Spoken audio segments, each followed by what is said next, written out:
que vamos a ver, yo diría que le vamos a poner como título primeras técnicas en el accionar del podólogo, ¿cierto? Insisto que lo vimos los pasos, pero ahora lo vamos a como repasar. Entonces, lo primero que vamos a ver va a ser la onicotomía.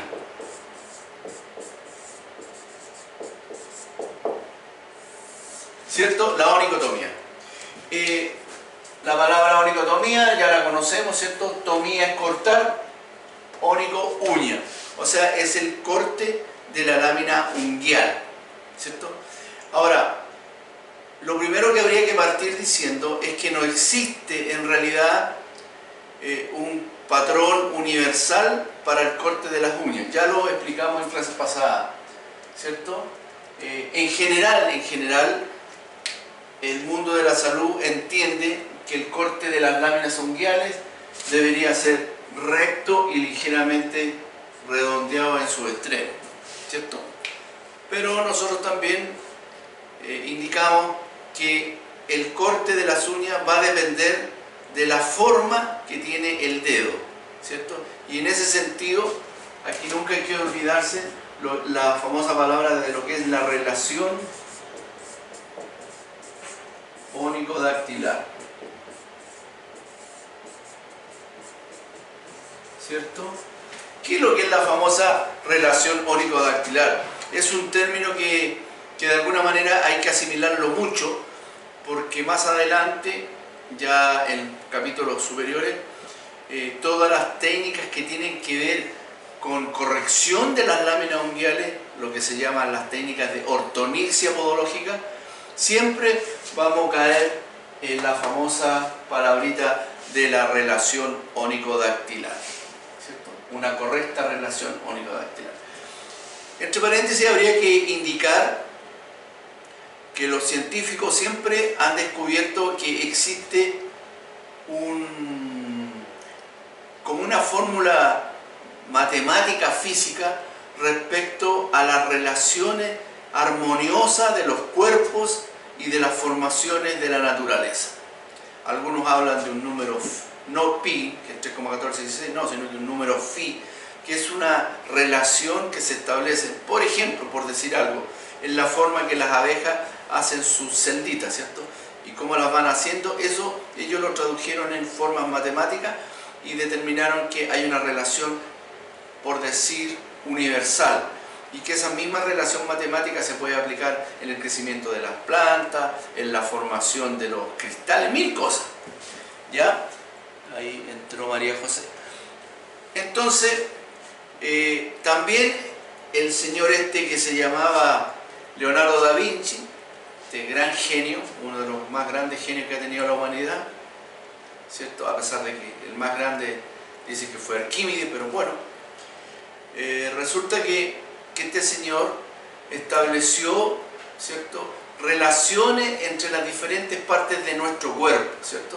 Entonces, por ejemplo, estableció que el rostro de una persona había que dividirlo en tres, que había que el tamaño de los paños de su oreja eran tantas veces la parte de la cara, que la nariz tenía que ser proporcionada. Estableció un montón de relaciones, ¿cierto?, que son armoniosas, según él y según mucha gente, que es lo perfecto que está hecho en la naturaleza. Entonces, cuando hablamos de relación ónico-dactilar, en el fondo lo que estamos diciendo que es la relación que se produce entre la forma del dedo y la lámina unguial. O sea, yo podría, por ejemplo, dibujar una cosa así. Aquí estaría la lúnula, este sería el borde libre de la uña, estos serían los surcos periunguiales, ¿cierto? Y podría decir que la uña está así.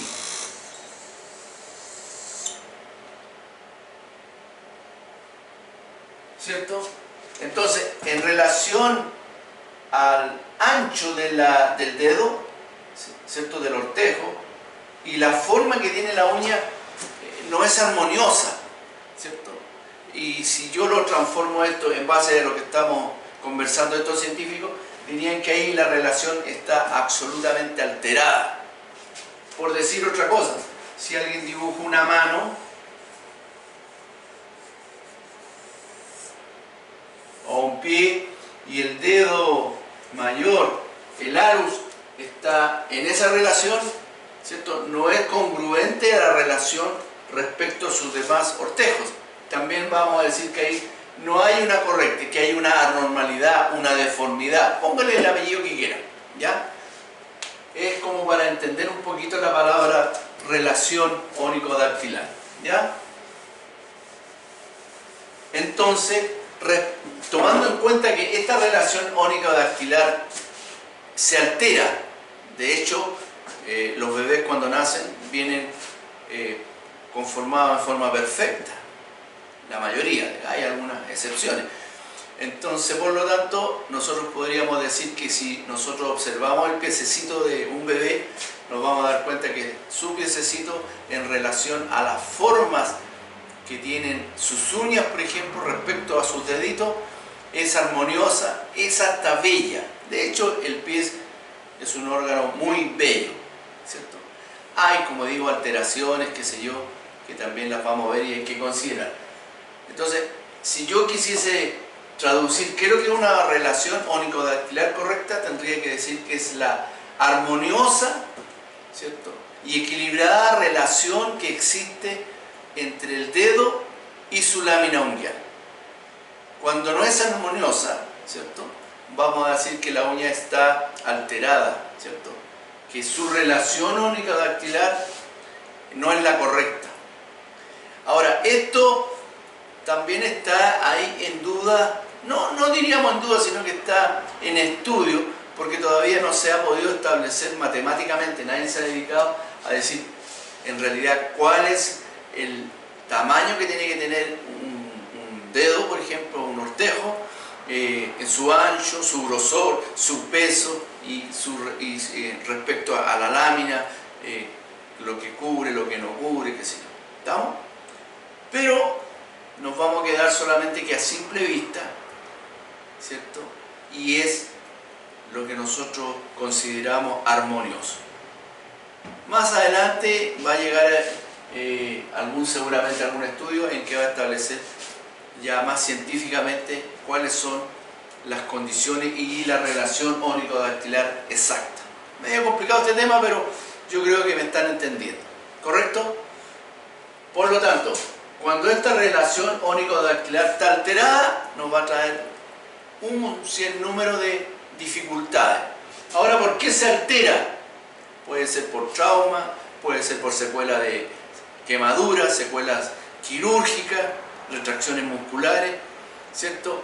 Mil cosas. Y también puede ser porque cuando la lámina unguial desde su matriz está en crecimiento, ¿cierto?, no se guía por sus surcos periunguiales, ¿cierto?, y produce alteración. También secuelas de alguna hemiseptomía, cortar un pedacito de uña, qué sé yo, que de alguna manera va alterando eso. Las personas que tienen onicofagia, acuérdense que la onicofagia es, ¿cierto?, el impulso de morderse las uñas. Entonces hay gente que tiene este problema, esta enfermedad, diría yo, pasan todo el día con sus manitos en la boca y tanto ahí manipular eso, también van alterando el crecimiento de la uña y se deforma el dedo. Ustedes le ven los dedos, no tienen casi nada de lámina unguial. La gente antigua decía, mire, tiene los dedos porrudos. Esto pasa en las manos, pero también, aunque no parezca común, pero lo es, hay gente que tiene el hábito de tener onicofagia en los dedos de sus pies, en sus ortejos, ¿cierto? Así que eso también hay que considerarlo. Hay muchos factores, ya sea de tipo físicos, mecánicos, ¿cierto?, posicionales, ¿cierto?, de efecto también del uso mecánico del calzado, que de alguna manera alteran la relación ónico-dactilar. ¿Ya? Yo creo que le vamos a seguir dando cuenta cuando estemos en otros niveles, pero para que nos vayamos acordando y que nos quede en la memoria esto. Ahora, ¿Qué tiene que ver con la onicotomía, cierto? Se supone que si hay una correcta relación onicodactilar, ¿cierto? La uña debe ser cortada, ¿cierto? De acuerdo a la forma que tiene ese dedito. Ahora, si el dedito tiene una perfecta conformación armoniosa, su relación onicodactilar es ideal, obviamente el corte va a ser de acuerdo a eso que es ideal. Y ahí es cuando mucha gente del sector salud asume que el corte correcto de la onicotomía es derechito, ¿cierto? Recto, paralelo a la matriz y ligeramente redondeado en sus puntitas. Pero nosotros como podólogos sabemos que eso es siempre y cuando, ¿cierto?, la relación onicodactilar de ese ortejo sea la correcta. Ahora, si esa relación onicodactilar está alterada por todo lo que hemos explicado, obviamente el corte, la onicotomía, no va a ser recta, ligeramente redondeada, sino que va a ser de acuerdo a la forma, ¿cierto?, que la relación onicodactilar alteró esa formación. ¿Por qué tenemos que cortarla así?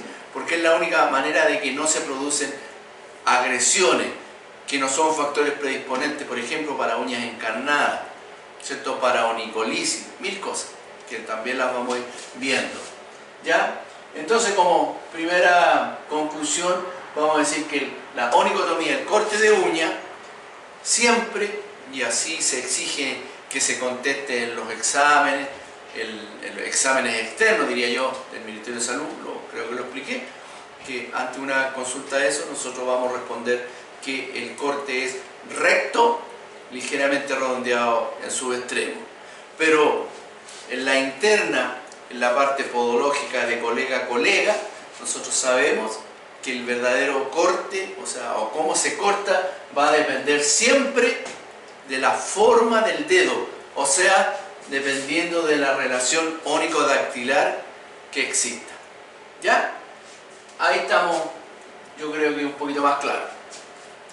Ahora, existen dos, yo diría más, pero vamos a ver por ahora dos variantes de lo que es la onicotomía, el corte de uña. El primero sería de uñas normales, sanas. O sea, uñas. Al hablar de uñas normales, sanas, ya nosotros en nuestro intelecto asumimos que ya hay una correcta relación onicodactilar ahí. Y ahí sí que por nosotros podríamos decir que, ¿cierto?, como están sanas, están normales, en teoría el corte debería ser recto, ligeramente, siempre y cuando, independiente que sean sanas, normales estas uñas, la relación onicodactilar diera para que fuera el corte recto. Si tuviese alguna alteración, porque puede haber una alteración onicodactilar, pero la uña sigue siendo normal y sana, ¿no? Entonces, ahí tenemos el primer caso. El segundo caso, en las uñas, vamos a poner aquí la palabra enfermas, ¿cierto? Alteradas.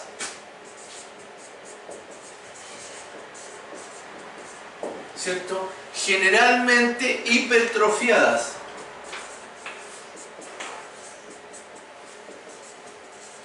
Acuérdense la diferencia de hipertrofia, atrofia, ¿cierto? Entonces ahí nosotros también tenemos una diferencia. Generalmente estas uñas enfermas, alteradas, hipertrofiadas, son uñas que por lo general están contaminadas. O sea, estaríamos hablando de que tienen onicomicosis. ¿Ya? Generalmente. Después, cuando entremos el capítulo más avanzado de onicomicosis, nos vamos a dar cuenta que también existen hipertrofias en estas uñas y no necesariamente es por onicomicosis. Pero ahora quedémonos que son uñas enfermas y uñas alteradas. Entonces, vamos resumiendo, la onicotomía, ¿cierto? La vamos a dividir, ¿cierto?, en un corte en uñas normales sanas, ¿cierto?, y onicotomía en uñas enfermas, alteradas, hipertrofiadas. ¿Ya?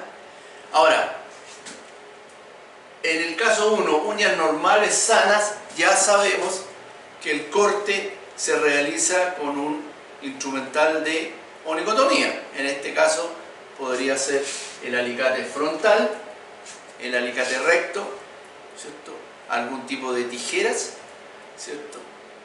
No sugerimos el corta uña, por cuanto el corta uña tiene una alteración, un giro que si no se sabe hacer produce fisuras, pequeños cortes que son factores predisponentes para varias cosas que alteran ahí la uña, ¿ya?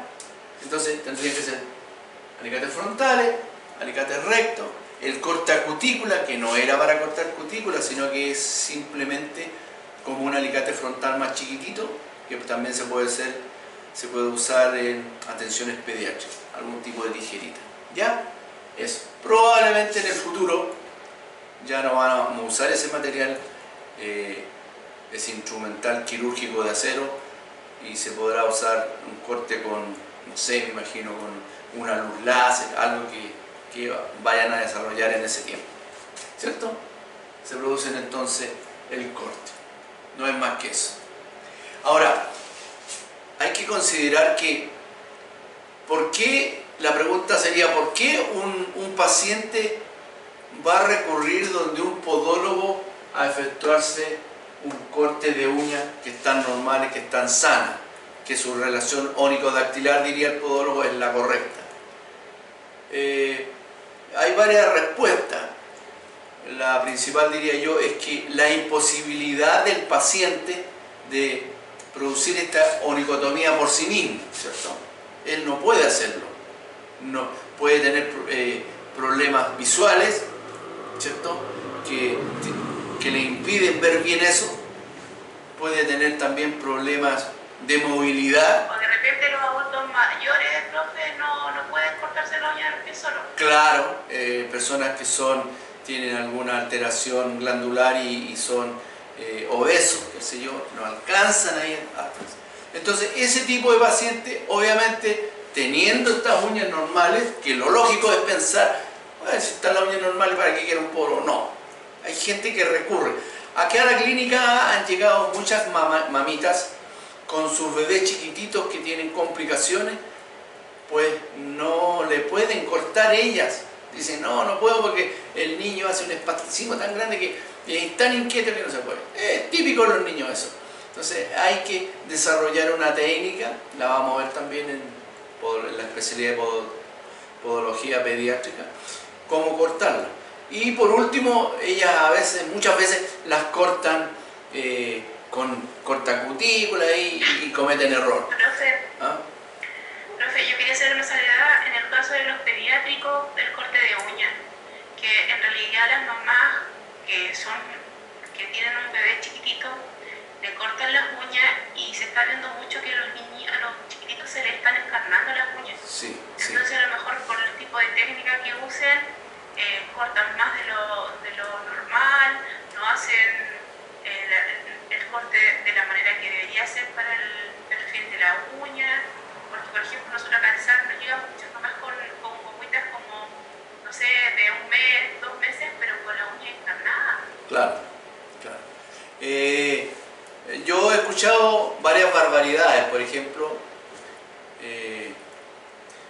se han presentado mamitas acá con sus bebés y, oiga, necesito, mire cómo tiene, ahí tiene una uña encarnada, una onicocriptosis, vamos a hablar entre colegas ya. Sí, y uno realiza su anamnesis al paciente, a la mamá en este caso, ¿cierto? Y muchas mamás no lo dicen, lo esconden, pero hay algunas que sí se atreven a decir. Lo que pasa, dicen, que el niño se mueve tanto que yo es imposible que le pueda cortar, ¿no? Bueno, ¿para qué decir de las mamás que son primerizas, que tienen un poquito más miedo? Probablemente una mamá que haya tenido muchos hijos ya aprendió la técnica, qué sé yo. Pero se da el caso que las mamás, para evitar, digamos, usar el corta uñas y producir una desprolijidad por no tener experiencia, recurren a algo que según ellas es mejor. Y le cortan las uñitas a sus bebés con su boca, ¿cierto? Entonces la mamita dice, no le da nada ponerse la patita del bebé en su boca, porque su bebé es chiquitito, que sé yo, no hay problema. De ahí, con sus dientecitos, empiezan a cortarle las uñas. Ahora, obviamente, existe una gran sensibilidad en los labios y en la boca de la mamá, pero no es tan exacta para saber lo que está cortando, y muchas veces en las orillitas cortan mucho y producen pequeños traumas, pequeñas fisuras, y con la presencia de la saliva de la mamá, obviamente ahí se produce una pequeña infección bacteriana, ¿cierto?, que complica eso. Muchas veces ellas llegan con un panadizo, los bebés, pensando que uña que está encarnada, una onicocriptosis infantil. Y muchas veces no es solamente el costado que se le ha producido una infección. Eso hay que determinarlo. También hay técnicas como darse cuenta. Y en otras oportunidades, efectivamente, son onicocriptosis, por cuanto han cortado, han dejado una espícula, un pedacito de uña, ¿cierto?, ahí fisurado, y el bebé, por alguna condición, se giran, ¿cierto?, y se produce la uña encarnada. Pero yo diría que casi el 90% no es producto de que la uña esté haciendo una espiculización, sino que es más una infección producto de pequeñas fisuras que se producen que la mamá le transmite por su saliva. Eso es. Es importante también en estas uñas normales, en el caso que ya estamos hablando de los bebés, educar a la mamá y enseñarle a hacer una educación podológica para que la mamá de alguna manera aprenda a cortar esto. Y si no puede, igual nosotros como profesionales estamos dispuestos a atenderla y atender a los bebés. ¿Ya? Lo vamos a ver cuando, como digo, vamos a redundar en este tema y ya vamos a mostrar las técnicas y cómo se hacen. Ya cuando entremos otros capítulos en las especialidades podológicas, ¿cierto? Tenemos especialidades podológicas pediátricas, psiquiátricas, ¿cierto?, diabéticas, ¿cierto?, de mamás embarazadas. Hay miles de especialidades que requieren nuestro estudio. No es lo mismo cortarle las láminas unguiales a una mamita embarazada que cortársele a un paciente que tiene alguna minusvalía mental, psiquiátrico, que cortárselo a un niñito chico, un paciente pediátrico, o a un deportista, ¿cierto? Entonces hay también dentro de la podología diferentes especialidades. ¿Ya? Bueno, ahí estábamos entonces en las uñas normales y sanas. Y por supuesto las uñas enfermas, ¿cierto?, que son generalmente uñas que vienen hipertrofiadas, que generalmente el paciente no se las puede cortar porque al estar hipertrofiada el grosor y la dureza es tan alta que no saben cómo cortárselas, no tienen las herramientas ni tienen la técnica. Y muchas veces, por no tener esa técnica, al producir malos cortes, ¿cierto?, porque no saben calcular la dinámica del grosor y la alteración del grosor, porque no son grosores uniformes, sino que son grosores más exacerbados en ciertas puntas, en el medio, qué sé yo. Al producir eso se producen palancas, ¿cierto?, por el alicate, y producen onicolisis, o sea, desprendimiento. Esto es principalmente muy complicado en pacientes diabéticos, porque cualquier traumatismo en un paciente diabético nos va a indicar que hay una zona de mucho riesgo, ¿cierto? Entonces también cuando son uñas enfermas van a recurrir. Aquí yo puse la onicomicosis. ¿Qué pasa? Las onicomicosis son tan generales, están tan esparcidas en la población, yo diría que más de la mitad de la población tiene onicomicosis y onicomicosis añosas.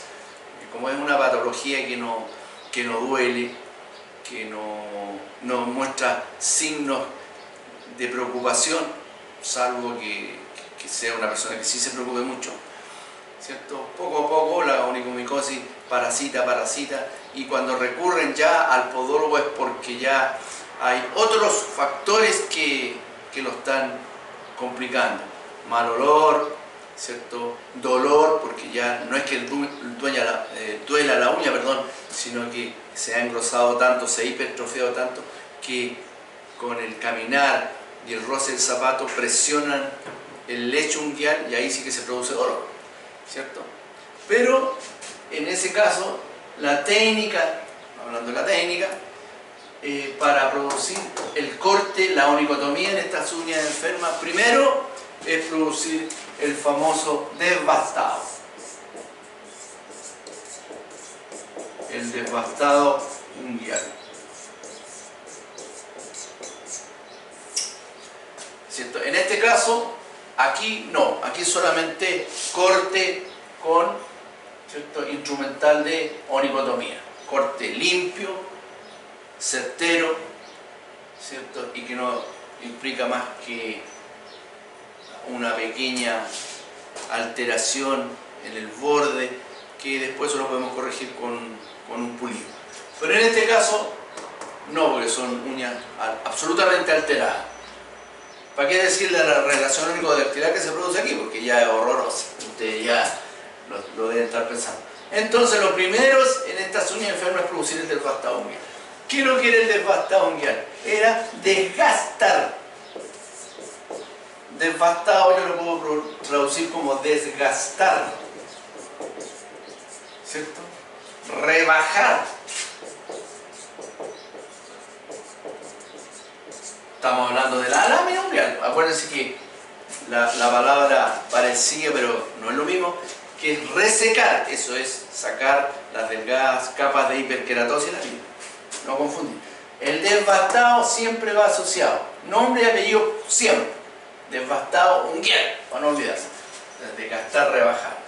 Vale decir, si yo tengo una lámina hipertrofiada así, por ejemplo, esto que está alterada, tiene una distancia de un grosor anómalo, lo primero es desgastar esto hasta dejarlo en un calibre, en un nivel que sí pueda ocupar para corregir ya el corte, ¿cierto? Un alicate frontal o un alicate recto, por ejemplo. Pero lo primero es desbastar. Es un error técnico tratar de cortar estas uñas, efectuar onicotomía inmediatamente con alicate y empezar a hacer corte a presión, por cuanto va a producir el efecto de palanca y pudiese producir una onicolisis, un traumatismo, ¿cierto? Entonces, para evitar eso, lo primero es desbastar. ¿Ya? Desbastar, rebajar. Ahora, ¿con qué se hace ese desbastado? Obviamente, usando el torno podológico. Vamos a tener un capítulo de torno, que es muy importante. El torno podológico y una fresa de desbastado, ¿cierto? Que la más común, con la que primero uno aprende como podólogo, es la fresa Pin-Pollo, ¿cierto? Que es una fresa, ¿cierto?, compacta, que tiene una forma así como una gota de agua y tiene filo. Entonces, al girar eso, con esos filos va sacando pedacitos de lámina unguial y va gastando, ¿cierto?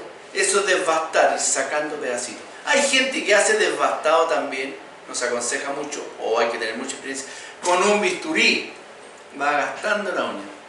Pero es complicado, porque si no sabe bien la técnica, puede pasar a llevar, y un corte con bisturí es complicado.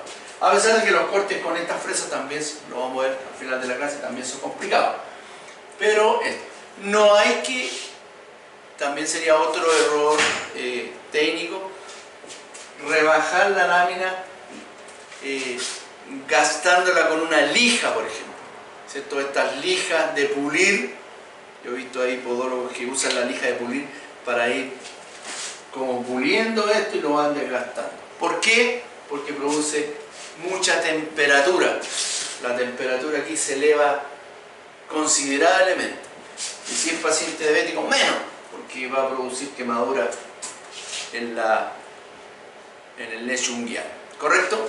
Entonces es desbastar con una fresa pimpollo. Ahora hay muchas fresas, generalmente se están usando las fresas de cerámica, que todas son fresas que tienen filo, que van gastando la uña, la van rebajando, no puliéndola,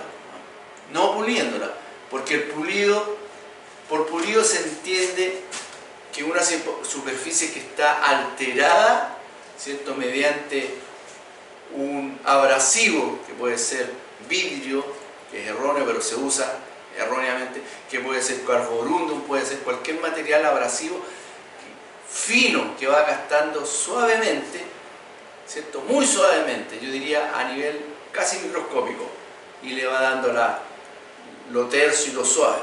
Entonces ese pulido no, sino que es desbastado, es ir sacando. Ahora, eso, cada vez que estoy pasando la fresa, no es que salgan pedazos de uñas, sino que son microscópicos, pero van saliendo. Para resumir, una vez que llegué al nivel que yo considero que es lo normal, eso se ve en la práctica, en ese caso dejo mi torno, ¿cierto? Tomo mi alicate, mi instrumental de exeres, perdón, de onicotomía, corto y después ligeramente pulo. Eso, ¿cierto? Ahora, también hay que considerar que este desbastado unguial, en el caso de la onicomicosis, se realiza para rebajar la lámina, ¿cierto? Para tratar, ¿perdón? Para tratar de acercar cada vez la superficie con el lecho, cosa que cuando apliquemos el medicamento tópico sea más fácil que penetre al lecho, ¿ya? Eso es la cosa. Eso sería entonces la técnica de la onicotomía, mirada en forma un poquito más profunda, un poquito más acotada, diría yo, pero profunda, ¿ya? Onicotomía, desbastado, uñas normales, una técnica, uñas enfermas y alteradas, otra. Entonces, frente a un paciente, lo primero que determina en la anamnesis y en la observación del podólogo es darse cuenta qué tipo de uña es la que estoy enfrentando. Si es uñas normal, sanas, ¿cierto?, con una relación ónico-dactilar equilibrada, voy a producir el corte dependiendo de la forma de la uña, siguiendo y manteniendo esa relación ónico-dactilar lo más exacta posible, ¿correcto? Ahora, si las uñas que yo defino son enfermas, que están alteradas, que están hipertrofiadas, que están contaminadas con onicomicosis, ya sé cuál es la técnica que tengo que aplicar, que sería el desbastado, rebajado y después corte, ¿correcto? ¿Preguntas? Acuérdense que dijimos que esta clase va a ser interactiva, así que necesito muchas preguntas.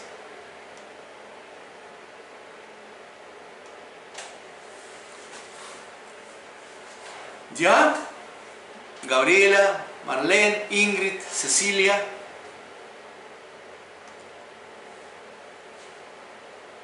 Giselle, Constanza, Paz, Eva, María José.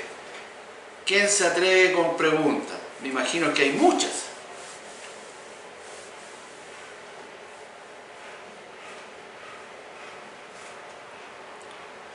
A mí lo que me preocupa, profe, más que nada es el tema del desbastado, porque en realidad cuando ya uno va a hacer, lo que me da miedo sería como desbastar más de lo necesario y quemar la uña del paciente. Ya, perfecto. Lo que pasa que no vas a quemar la uña del paciente si estás haciendo un desbastado con una fresa correcta. Acuérdate que dije que solamente se quema cuando erróneamente para rebajar la lámina unguial uso una lija de pulir que la estoy empleando como de desbaste, ¿correcto? Entonces hay que tener ojo con eso. Ahora, obviamente, si usted me pregunta, una de estas lijas de vidrio de pulir, que son las que usan los podólogos erróneamente, el desbastado es mucho más rápido que con una fresa, pero genera altas temperaturas. Ahora, hay que considerar, pues que eso lo vamos a ver en el desbastado, ¿cierto? Así que quedémonos en el corte de uña primero, ¿ah? Quedémonos, preguntas sobre la onicotomía. Acuérdense, para que lo tengan claro, ¿cierto?, que el crecimiento normal de una uña, cuanto crece una uña, ¿cierto?, es más o menos de 1 a 3 milímetros por mes. Ojo, que yo, profesor Pillo, ha hecho muchas preguntas en los exámenes, verdadero o falso. Las uñas crecen de 1 a 3 centímetros mensuales, y muchas alumnas me han puesto verdadero. No es una trampa, sino que, como les expliqué el primer día, hay que aprender a leer. En medicina, en salud, en podología, uno tiene que aprender a leer muy bien lo que está escrito, o si no, se puede complicar. Entonces, ojo, la uña crece de 1 a 3 milímetros por mes. Entonces, si usted mide la uña con una regla, tiene que ser una regla metálica, por supuesto que se puede sanitizar, esterilizar, y usted dice, mide tanto, y si crece a 3 milímetros, ¿cuánto me voy a demorar, ¿cierto?, en renovar una uña? ¿Cuánto se demora en salir, como dice la gente, una uña nueva? ¿Ya? También es una pregunta interesante de hacer. El paciente, ¿cierto?, tiene una uña normal, una renación ergodactilar de longitud de su uña de, no sé, 8 centímetros, ¿cierto? ¿Cuánto se demoraría en renovarla completamente? Entonces habría que transformar eso, asumiendo que crece a 3. Las respuestas posibles son, si es un crecimiento normal, son tanto tiempo. Si es un crecimiento alterado, tanto tiempo. ¿De qué va a depender este crecimiento? Varias interrogantes.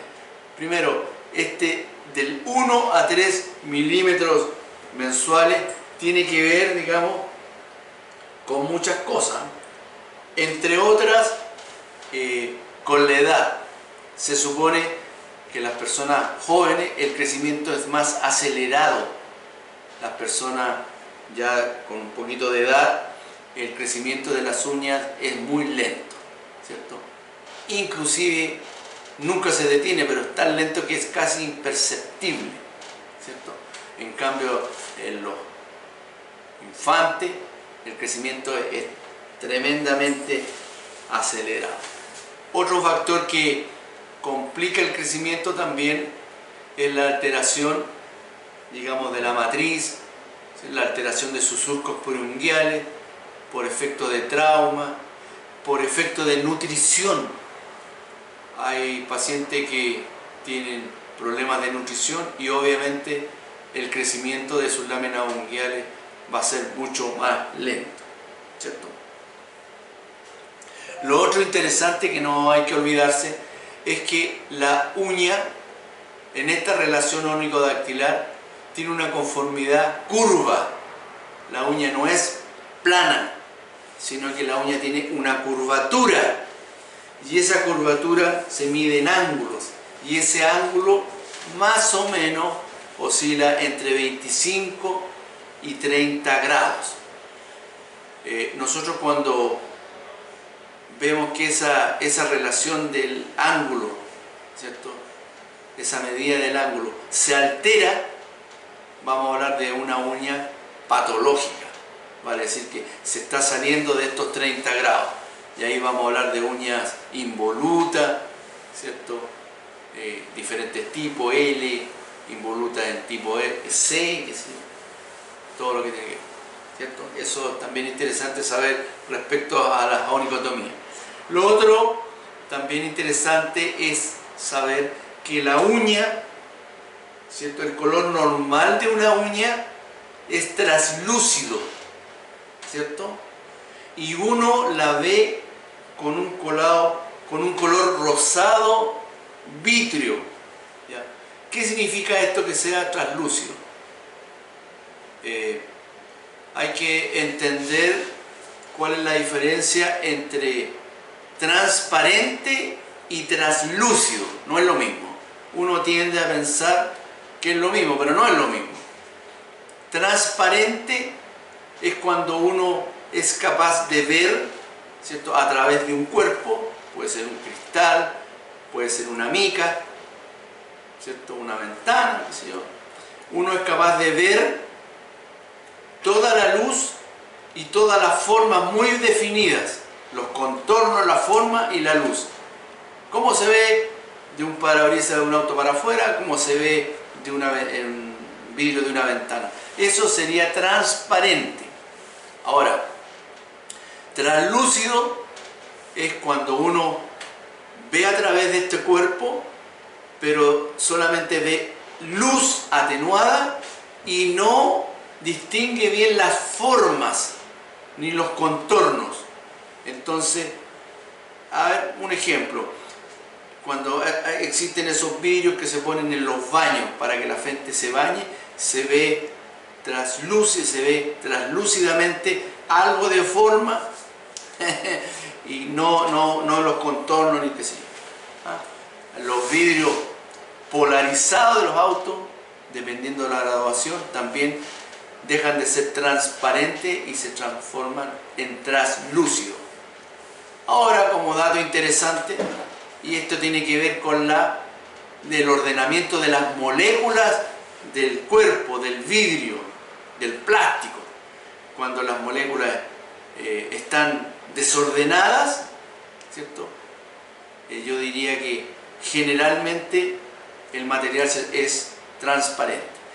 Cuando las moléculas, las cadenas moleculares están un poquito más ordenadas, yo diría que es translúcido, ¿cierto? ¿Y de qué depende eso?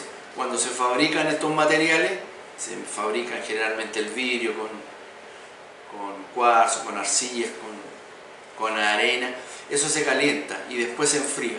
Si se enfría muy rápidamente, las cadenas quedan desordenadas y por lo tanto va a tornarse transparente. En cambio, si el enfriamiento es lento, va a producir algo translúcido. Bueno, este es un dato interesante para su cultura, ¿cierto? Entonces, vamos a decir que el color, ¿cierto?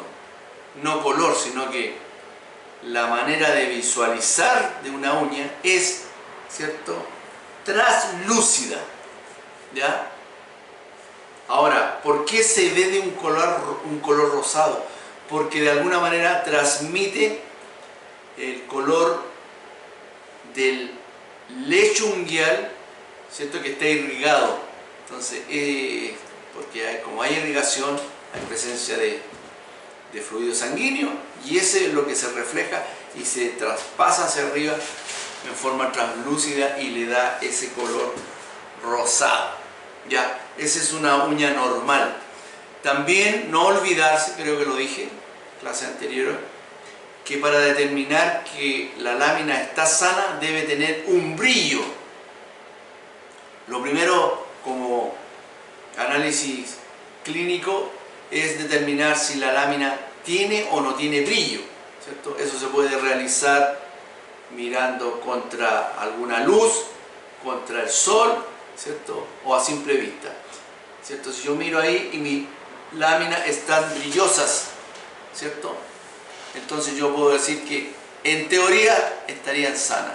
Cuando la lámina pierde el brillo, obviamente vamos a asumir de que la lámina está alterada, pudiese estar enferma, contaminada, ¿ya? Eso a considerar, ¿cierto? ¿Ya? Ahí les di hartos datos para que cuando realicemos la onicotomía podamos discriminar. Si la uña tiene su curvatura normal, si la uña tiene ese color translúcido rosado, ¿cierto? Rosado vítreo, por decir. Su curvatura, dijimos, de 25 a 30 grados, tiene brillo, ¿cierto? La relación ónico-dactilar casi es la correcta ideal. Voy a producir una onicotomía considerando que la uña está sana. ¿Ya? Ya lo expliqué. Punto 1.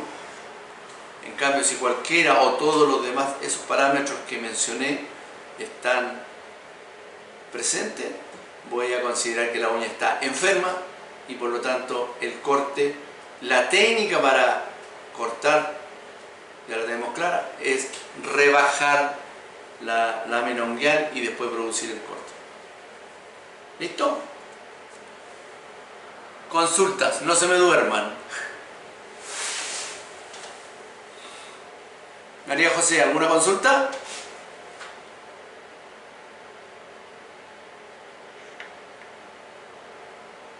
Gabriela. Estoy aquí, profesor, pero escuchando. No tengo consulta por lo menos. Ya.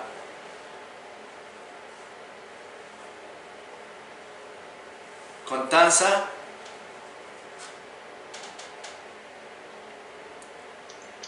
No, profesor, entiendo todo. ¿Todo perfecto? Sí, voy comprendiendo bien lo que me explica. Ya. Entonces voy a asumir y dejar anotadito aquí que no hay problema con la onicotomía. Por lo tanto, en la prueba nos vamos a encargar de hacer hartas preguntas de onicotomía porque quedó todo claro. ¿Ya? Ahora, la parte práctica obviamente la vamos a realizar en clínica, ¿cierto? Cómo se toma el alicate, cómo se toma el torno, eso también es parte de la formación. Ya, ahora vamos a ver más de lo mismo, digamos, no es onicotomía, pero tiene que ver con esto.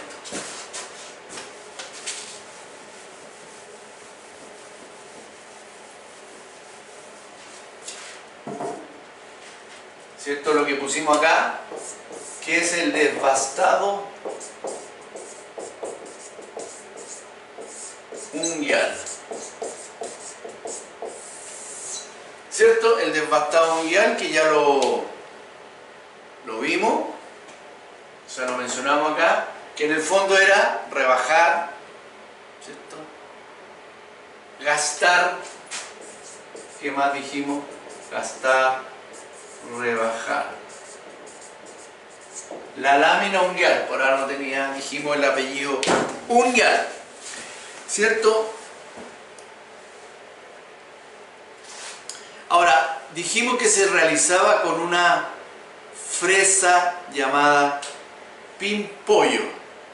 Ahora, ¿qué hay que considerar de este desbastado que es la técnica de rebajar, de desgastar? Primero, vamos a dibujar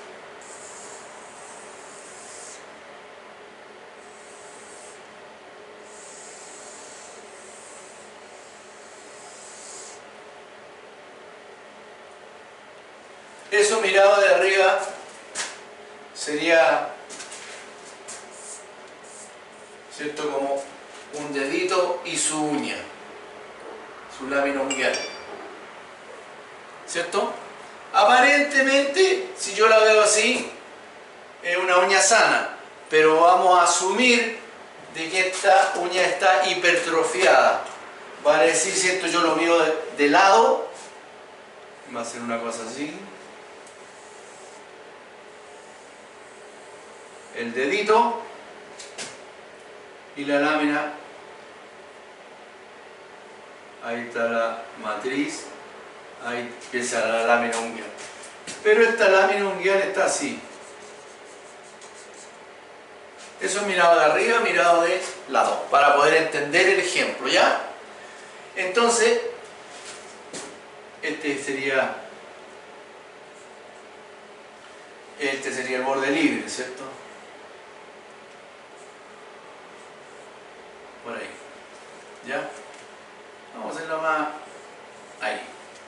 Entonces, para efectuar el desbastado unguial, lo primero que hay que considerar siempre es que el movimiento de la fresa, ¿cierto? El movimiento de la fresa siempre tiene que ser de proximal a distal. O sea, así, allá, allá. Nunca hacia acá, nunca. Sino que de proximal a distal, proximal a distal. Si lo miro de arriba, en esta forma, sería de proximal, porque esta es la parte más proximal del cuerpo, y el borde libre sería la parte distal. Entonces sería de aquí hacia allá, siempre. Siempre, siempre, siempre, ¿cierto?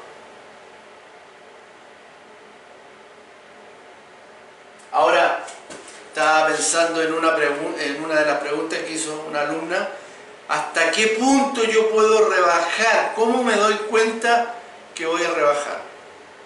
Solamente voy a decir que eso lo da la experiencia y la clínica, pero también hay ayuda. Y una de las ayudas, como yo dije que el color era de un color, ¿cierto?, translúcido, vítreo, a medida que yo voy rebajando la lámina, cada vez que me voy acercando más, empieza a aparecer una tonalidad un poco rosado. Eso significa que me estoy acercando al lecho, porque el lecho debería estar por acá, por ejemplo. Hasta ahí.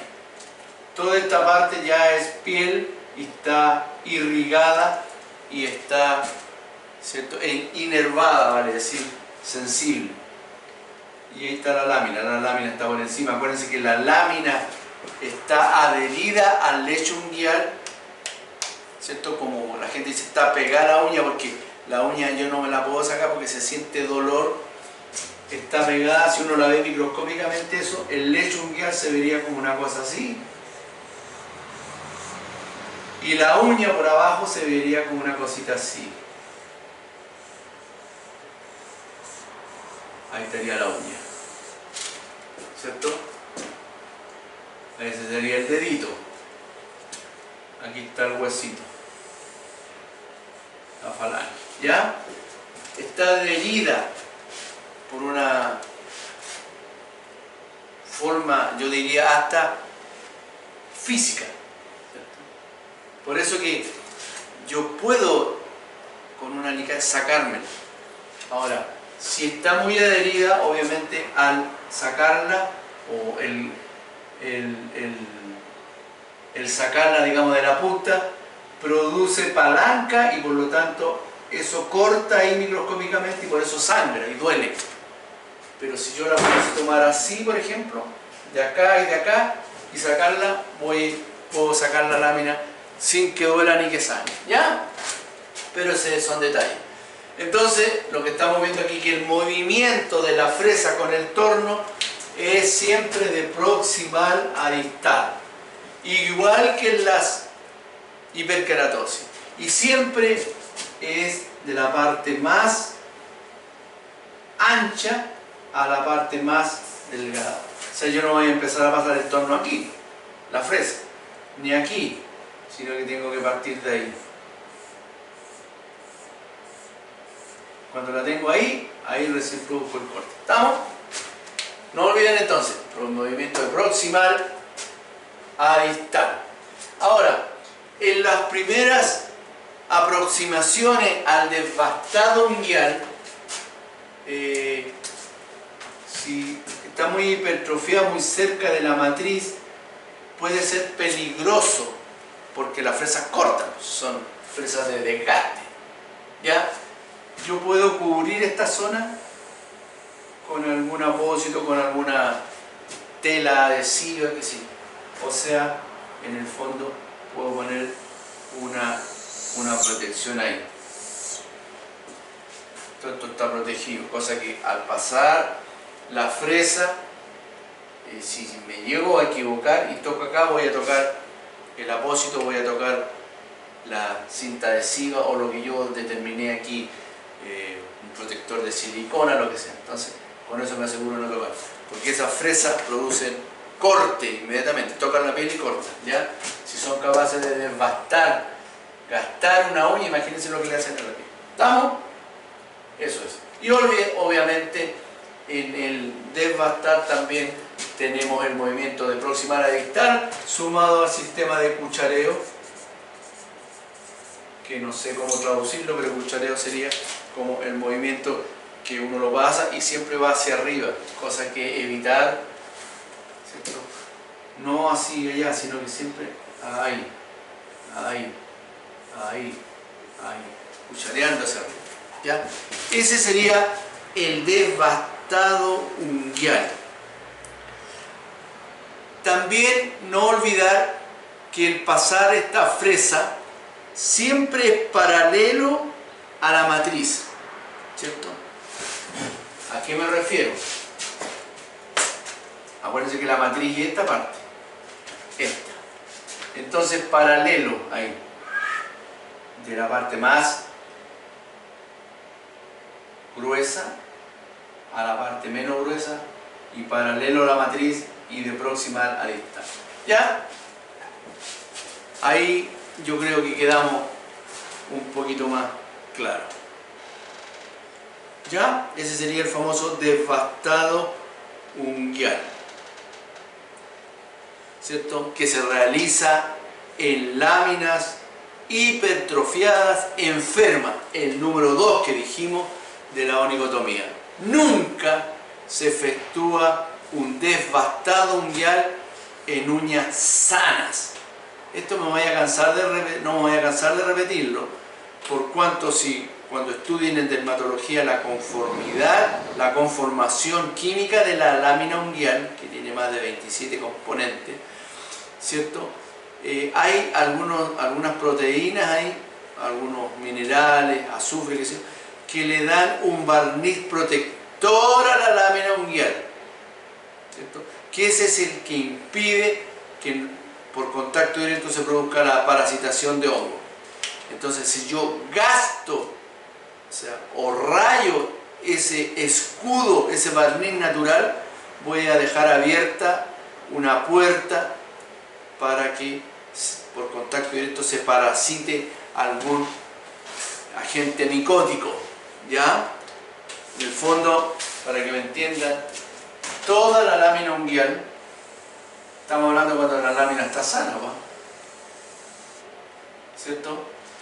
Está cubierta por un barniz protector, y un barniz, esos son polímeros biológicos, qué sé yo. Entonces, eso no produce contaminación, ¿ya? Cuando se altere ese barniz, por cualquier motivo, baja de defensa, un contacto muy agresivo, por trauma, probablemente, y aquí voy a ser muy prudente, se va a producir una parasitación, ¿ya? En otras palabras, si una persona tiene su uña, su relación oligodactilar correcta y su uña absolutamente cubierta con este barniz, su zinc, puede entrar a un lugar donde esté absolutamente contaminado con micosis y probablemente él pase y no se va a contaminar. O inclusive existiendo un contacto directo. Pero si esta persona, ese barniz, ¿cierto? Es decir, la lámina está desvitalizada, no tiene ese barniz protector, ¿cierto? Probablemente se va a acercar a ese sector y se va a parasitar. Como para explicar un poquitito, pudiese que aquí tuviese una fisurita. Falta barniz ahí. Entonces vienen los agentes micóticos, ¡tum!, y ingresan por ahí. Lo vamos a ver también cuando veamos topografía unguial y cómo se ocurre la parasitación, ¿ya? Entonces tener cuidado. Entonces, ¿qué pasa? Si la persona viene con su uña sana a una onicotomía, hasta ahí está ese es el borde. Yo corto esto y pulo solamente la puntita para evitar sacar, ¿cierto?, las pequeñas microscópicas astillas que puede haber producido el alicate. Nada más, ¿cierto? E impedir que esas pequeñas astillas, por efecto mecánico, una media, ¿cierto?, un calcetín, al ponérselo pudiese fisurar más allá. Entonces por eso, pero jamás voy a tomar el pulidor y voy a empezar a gastar acá. Menos acá, porque aquí como hay cutícula, hay gente que la desplaza hacia atrás y después empieza a pasar por acá un pulidor. En el fondo puede que quede bonito, pero estoy sacando el barniz y ahí va a ser presa absolutamente fácil de una parasitación. ¿Ya? Por eso que cuando usted vaya a estas damas que hacen pedicuría o, ¿cierto?, o arreglan las uñas, ¿cierto?, no dejarse eliminar ese barniz. ¿Ya? Eso es en cuanto al desbastado. Ya. Voy a tomar un receso. Tengo que ir a tomar un tecito y un remedio. Les voy a dar unos 10 minutitos para que descansen, para que preparen más preguntas y de ahí seguimos con siguientes pasos un poquito técnicos, lo que estamos hablando hoy día. ¿Vale? Así que espérenme un ratito. ¿Ya? ¿Ya? Pulido. ¿Qué es lo que es este famoso pulido?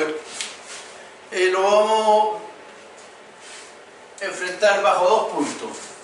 El pulido de la piel y el pulido de la lámina unguial. Uña. ¿Cierto? Entonces, cuando hagamos pulido, tenemos que considerar o estamos puliendo la piel o estamos puliendo la lámina unguial. ¿Cuándo voy a pulir la piel? Posterior a que ha hecho un resecado, ¿cierto? Un resecado que era la técnica que con un bisturí rebajaba, endelgaba la laminilla, la hiperkeratosis o la queratosis, ¿cierto? Y si existía un eloma también. Entonces una vez que rebajábamos eso, producíamos el pulido de la piel. ¿Y cuál era el objeto de este pulido? Dejar la piel tratada lo más parecida a la piel sana, ¿correcto? ¿Ya?